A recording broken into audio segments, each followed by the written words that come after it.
people out there how you got into what you're doing? Describe a little bit maybe yourself and what, you know, how you got into being the person and the DJ and the artist that you see in front of us called Elek Tronique. I started off as a hip hop DJ when I was 10, 11 years old. Right. I kind of first started getting into music when the whole kind of hip hop, electro, breakdance thing was kind of coming about in London, and I just kind of saw it everywhere. And yeah, I wasn't very good at breakdancing, I wasn't very good at rapping, I was pretty bad at graffiti, so I kind of, because I collected music already, I just started making tapes for people, and eventually that kind of led to DJ. Excellent, excellent. And then so, from doing what you did then, you got into that, what would you say was the seminal moment or point that got you into, you're a techno DJ, you saw that, you know, what was that step or that seminal moment or that record that made you think, okay, out of all the music there is out there, I want to do this. This is the scene for me. I stayed with the kind of hip hop and electro thing till kind of like the late 80s, maybe 87, 88, and then lots of my friends were going to like acid house, warehouse parties and stuff, and they're like, oh, you've got to come to one of these parties. And I'm like, no, I'm into hip hop, I'm a hip hop man. And I went to one of these parties, it was like biology, and it was start of 89 or something, and it was just amazing. It was just completely different to anything that I'd experienced before, and like 10,000 people in an illegal warehouse listening to house, the start of techno, and I was just like, I need to do that. Absolute unity. I've been through the same experience. It was mind blowing, wasn't it? Just that you didn't know it existed, really. And admittedly, at that time, hip hop wasn't amazing. It wasn't the strongest point for hip hop in the late 80s. It was just kind of, it was okay, but it wasn't the stuff that I really loved. It wasn't 86, 87 stuff that I loved. 2 years later, I was just like, okay, I'll try something else. And yeah, from that I became like a acid house DJ, and started playing clubs, and eventually that kind of led to just being a techno DJ.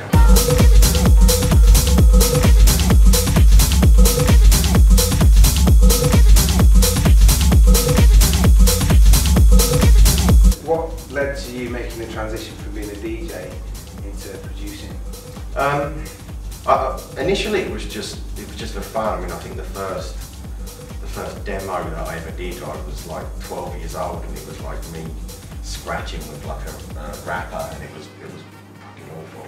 But I think by the time house music came along, and a lot of the stuff that I really liked was quite simple, and I could kind of hear that it was quite simple to make, and it was just, I could hear that it was just like a drum machine, a loop, and something else, and I was just like, oh, I could probably do that. And yeah, I think like the late 80s, I first started trying to do acid house stuff, and then when the whole rave thing kicked in, I was like, I could definitely do that. And I just made loads of tapes and stuff, but it wasn't until probably about 96, 97 that I actually started kind of getting my own sound. And before that, I never had one. It was just, I went out to a club and I heard a track, or I bought a track out of a shop, and I was just like, I'll try and copy that, and then it kind of became, like an individual thing. It's like, oh, that actually sounds different to other people, and yeah, I just kind of progressed from there. Right, so what was your first release? My first release was the first Theory Records, which is my own label, and that was 98. How did that feel? It was good. Yeah, it was good. It was kind of something that felt like it had been coming for so long, but I'd kind of, I think in about 95, me and a friend booked the studio, and we did like some pretty terrible hard techno tracks, and we were like, this is amazing, and we're going to release this, and everyone's going to love it. Release it now. Release it now. It's terrible. It's terrible. But we were really positive about it, and right at the last moment we bottled out about putting it out. Right. And I'm kind of glad that we did, because it was just a copy of what else was happening at the time. And yeah, when the release finally came out, it was something that I was really proud of, and something that's what I was going to lead to. Yeah, we were talking about it before. A lot of people, really gifted people, sometimes make stuff and just overanalyze it and don't release it. So you were like totally happy with it. You were like, this is me. Finally I was like, I've got something different. And I was really nervous when the first release was coming out, and we sent out like a bunch of promos to people, and I can remember within the first month, like this is before it got released, going to see Jeff Mills playing, Derek May playing. Derek May? Yeah. The guy getting that black hat? Yeah, that guy. Yeah, they both played it, and I was just like, that's Yeah. like my first record. It was just, yeah, it was an amazing experience. So that kind of set you on the course. Yeah, it was like, you know, because I thought that maybe, you know, after a few years of doing this, you know, these people would support my record. They did, but they did from the first one. I'll give you a shake for that, mate. Thank you. Okay. That was amazing.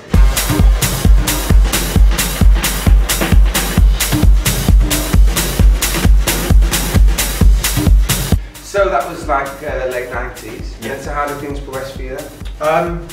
I think from then, I mean, I used to just have like my mobile phone number on the label, and people started trying to book me for gigs. And before that, I mean, I was doing bits and pieces around London, some stuff around the country. I think I did like a couple of gigs in America in like '96 or something, just off a mixtape that I gave somebody. But I was kind of, I was DJing a lot, Yeah. but not enough to kind of quit my day job. Right. And then from that point onwards, it became more obvious that people kind of were interested in the sound that I was doing, and I started getting more and more gigs kind of around Europe, and it just got to the point where I was, you know, doing so many gigs at the weekend and I couldn't work in the week, and I had to make the decision. And from that point, and that was like '99, it was just like, yeah, I need to do this professionally. Yeah, it's a leap, isn't it, to make Yeah. that kind of always like a leap of faith to do it. But, you know, But it's kind of weird when your hobby turns into your career, and I wasn't really ready for it, and I wasn't expecting it. I just thought, well, I'm going to put out a couple of records, and I'll be quite happy to carry on playing in the clubs and playing out, and if it doesn't lead to anything, I'm still doing something like that. that's probably the reason why you are where you are now, because you didn't push it, you didn't force it. All the people I've spoken to, and all the people I know from my own experiences and stuff, a lot of the time the people that are too eager and push it too much, you know, kind of fall flat on their faces, whereas people who just did it for the initial love and want to do it as a hobby, and the people who say it's that essential phrase that you use there, when the hobby becomes your job, it's like the ultimate dream, isn't it? And that's really that really you're in it for the right reasons, which is probably, you know, has a lot to do with, you know, the reason you are who you are now. No, I think it makes a Apart lot from of talent, difference. charisma, good looks, you know, Obviously. looks like myself. No, but I think, yeah, it does make a lot of difference, because you can, yeah, I know people that have kind of, you know, just run into it a bit blind and don't really know too much about the scene or whatever, and it's just like, I was a fan of the scene for so long, and even when I was kind of breaking through as such, I was still a fan of the scene. When I wasn't working at the weekend, I was still going to see the DJs that I wanted to see, and hearing what was going on with the music, and I was still kind of 50% party boy and 50% DJ producer, and it's like you still, yeah, I was still energised by the whole scene. I didn't just go, right, this is a career move, and it's like, it still doesn't feel like a career, it just feels like I'm doing something that I'm in love, and that's Can you talk about a little bit about how it was for you making music then, and how it's changed? Obviously, there's been rapid advances in technology and, you know, the way people use studios. So those first records that you put out, what kind of gear were you using? It was pretty amateur. It was pretty amateur. It was all kind of set up in a room at my mum's house, and it was like hi-fi speakers on the windowsill, and a couple of samplers, and a drum machine. And really Did you have a Casio keyboard? There was definitely some Casio involved. Definitely. No, I just had like a really basic kind of four-man setup, and it's just like, I don't know. I mean, back then, you know, people used to get the equipment that they can afford and make the most of it. And I think now it's like people are really spoiled. And that's why they can get everything. They can download everything. I think it spoils the music a little bit as well. I think the beauty of that time of music was a lot of it was made on really, really lo-fi stuff, and therefore it had to be amazing. You had to have a really good idea. You had to have a really good. The thing is, you've only got one keyboard. You're going to learn it inside out. Exactly, yeah. You're going to spend your whole time doing that. If you've got one drum machine, you're going to learn everything you need to know on that drum machine. People became masters of very basic, you know, small, humble studios about amazing music, because they did not inside. You're quite right. If you've got a rack of VSTIs nowadays, 30, 20 and 30. The people who I know who speak to who make really good music keep it really simple. They have 5 or 6 things that they know they work really well, and they just work with that, and they're brilliant, amazing. Sound like you said, they know stuff inside and out. So how's that? How are you now then? How are you? I mean, how's now your studio set up now? Do you still have a Casio keyboard? I've still got one on the side, yeah. But I mean, I kind of now things have progressed to the stage where technically or technology is kind of advanced beyond my skills, beyond what I even care to learn about. So now I work with an engineer. Right. And years ago it was just me fussing in the studio, playing around with bits, but now it's like I don't understand a lot of the new programs, and I don't actually want to, and I haven't got the time. It's like, because it gets to the point where I lose the idea that I've got, and I spend the whole time trying to work out how to do it. It's like, no, I actually want to do what I used to do, which is like, I've got an idea and I'm going to work out how to do it, and now it's, technology has kind of got me on. No, good on you, mate, you know what I mean? No strengths, no weaknesses. Yeah, no, I know that's, I think, you know, the releases that I've done in the past couple of years, I'm really, really proud of, and it's because I've been working with an engineer, and I could have done it much earlier because I had the ideas, but I just didn't have the skills to do it. So now it's, now I feel comfortable doing that, and I think for the first couple of months, people would ask me, like, I'm working with an engineer now, just like, but no, I'm comfortable. Do you know what I think? I think it's a testament to your personality as well, because it's not easy to work with people. A lot of people can't work with other people, and if you can, two creative people come together, even if it's just a straight engineer, they're always going to have ideas and creative ideas. I mean, it also helps to have somebody else in the studio, or just somebody around, even if it's just a friend, and you're kind of jamming away on some idea and you think it's amazing, and they just go, that's fine. Yeah, it's just shit. And it does really help, because sometimes you just be like, I've got this idea and it's gonna fucking work, and you're just there. If you're on your own, you go into it. And the thing is, repetition, when you hear it over and over again, when you hear it that many times, you think he's good anyway. You get like an hour past a good bit and you're like, no, it's still there, I'm still gonna, no, it doesn't work. And I think working with them, I work with a guy called Paul Mack, who's a producer as well, so he's already established, he's already an artist, he makes his own music, so it kind of, he's more of a geek than me, which is why he's my engineer, because he follows all the program updates and stuff like that, and I don't do that. But he's also, he's established enough and respected enough, and I respect him enough, to when he turns around to me and says, just says, Ben, that's rubbish, you've got to stop doing that, and I'm just like, no, you're right. I disagree with him sometimes, but sometimes he's right, so.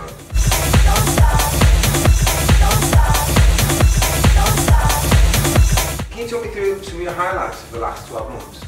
Really, what really sticks out? Can it be a record, a gig, an experience that really kind of jumps out There was a gig that it's a pretty random gig that sticks to mind. It's a gig I did in Rotterdam the end of last year, where I met a guy at a festival called Negros in Spain last year. It was after I finished my set. I just sat down chatting with him. He's like, oh, you're into like loads of different types of music, soul, funk, disco, hip hop, whatever. If I book you, can you just play all of that? And I was like, this is just a drunken conversation. This is not going to go anywhere. And eventually we did it, and we did it in this venue that was like an underground subway going under a road, and it was just like 250 people, and I got there and I literally just played whatever I wanted, and I don't think I've ever done that. It's like, I keep everything very, very separate. It's like I've got me as a techno DJ, I do acid house sets, I just play acid house, I do occasionally like disco, soul, funk sets, sometimes I'll do a random hip hop set, but I've never been somewhere where I'm just like, I'm just going to put it all together, and it was really good. Maybe that's your calling, leaving you London residency. Maybe, you played from the start to the finish. No, I've done it, I was putting on my own parties in London, and always the second room would just be a bit of whatever, and I'd kind of be really self-indulgent, and if someone complained, just fuck you, it's my party. And I always really, enjoyed doing that, but I never took it anywhere else, and I never thought anyone would be interested in it, but no, it was really good.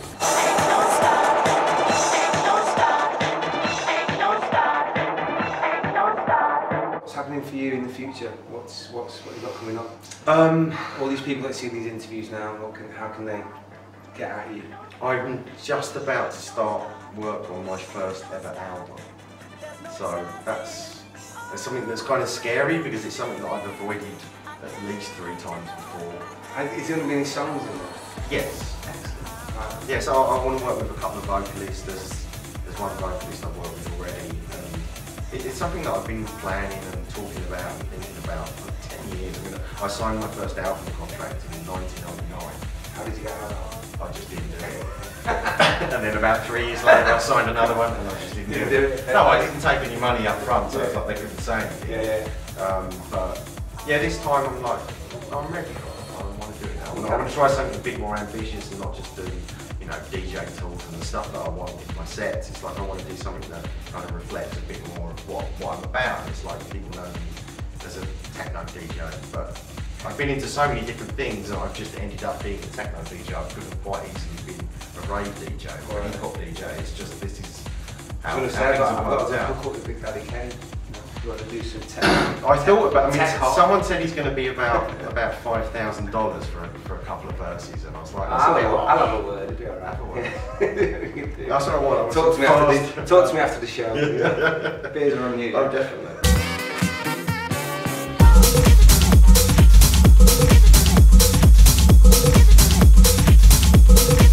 And I always ask people this: a seminal record, a record that you heard and went, "That's me."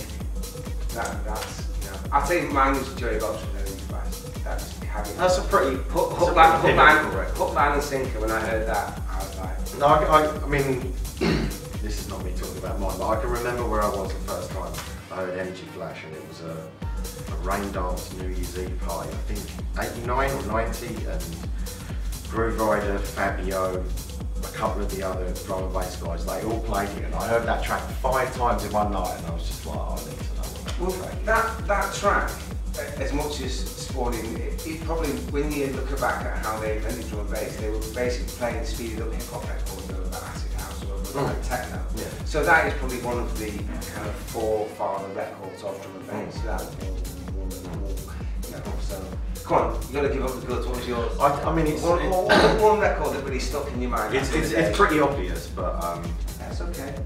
Todd Terry Party People, or as it was called, Royal House Party People. Because I used to be so obsessed with hip hop and so into hip hop, but the hip hop show that I used to listen to on the radio had started playing house that sampled hip hop. And essentially that's, you know, it's a house record that samples a couple of hip hop records and that's it. And the guy used to play it and I was just like, oh, that kind of sounds different. And I think from that point, I became more open to other stuff, because before that I was just like hip hop, anything connected with hip hop, funk, soul, disco, just hip hop, and I wouldn't, you know, people talking about house music, I was just like, no, fuck off. But from that point I was like, oh, okay, the two can merge, and yeah, that definitely changed things. Excellent. Mr. Sims, Senor Sins. Benito. Yes. Great talking to you, mate. Thanks, pleasure. mate. All right.